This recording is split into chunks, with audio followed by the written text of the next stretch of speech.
வீட்டில் அப்படியே பூஜை செஞ்சுட்டு சிவராத்திரி பற்றி பார்க்கலாமா? ஹாய் மக்களே, எல்லாரும் எப்படி இருக்கீங்க? நல்லா இருக்கீங்களா? சிவராத்திரி அன்னைக்கு காலையில் எடுத்த வீடியோ. ஹஸ்பண்ட் சொன்னார் இன்னைக்கு கோயிலுக்கு போயிட்டு அதனால காலையிலே எல்லா பூஜையும் முடிச்சிருன்னு சொல்லி சொன்னாங்க.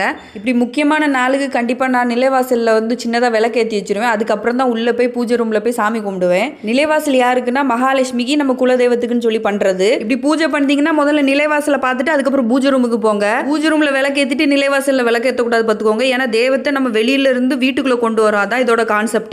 எல்லாருக்குமே தெரிஞ்ச கதை தான். தேவர்களுக்கு வந்து பவர் அதிகமாகணும்னு சொல்லிட்டு பால் கடல்ல வாசுகி பாம்பை வச்சு பால் கடல்ல கடைவாங்க. அப்போ வாசுகி பிரஷர் தாங்க முடியாம அவனோட விஷத்தை கக்கிறோம். அமிர்தமும் விஷமும் சேர்ந்ததுனால சிவபெருமான் வந்து அந்த விஷத்தை மாத்திரம் எடுத்து குடிச்சிருவாங்க. அதை பார்த்த பார்வதி தேவி உடம்புல விஷம் பரவக்கூடாதுன்னு சொல்லிட்டு சிவனோட தொண்டை இறுக்கி பிடிச்சிருவாங்க. அதனாலதான் அவருக்கு நீலகண்டனும் பேர் வந்துச்சு. கொஞ்சமா சிவன் உடம்புல விஷத்தோட தாக்கம் இருந்துச்சு. அன்னைக்கு ஃபுல்லா தூங்க கூடாதுன்னு சொல்லிட்டு தேவர்கள்லாம் ஆடி பாடி சிவனை தூங்க விடாம வச்சிருந்தாங்க. அன்னைக்கு சிவனே தூங்கல. அதனால நம்ம சிவராத்திரி அன்னைக்கு தூங்காம சிவனை நினைச்சிட்டு இருக்கோம். அப்படியே கன்னியாகுமரி ஸ்பெஷல் சிவாலய ஓட்டத்துக்கு கிளம்பிச்சு. நெக்ஸ்ட் வீடியோல பார்க்கலாம். டாடா, பாய்.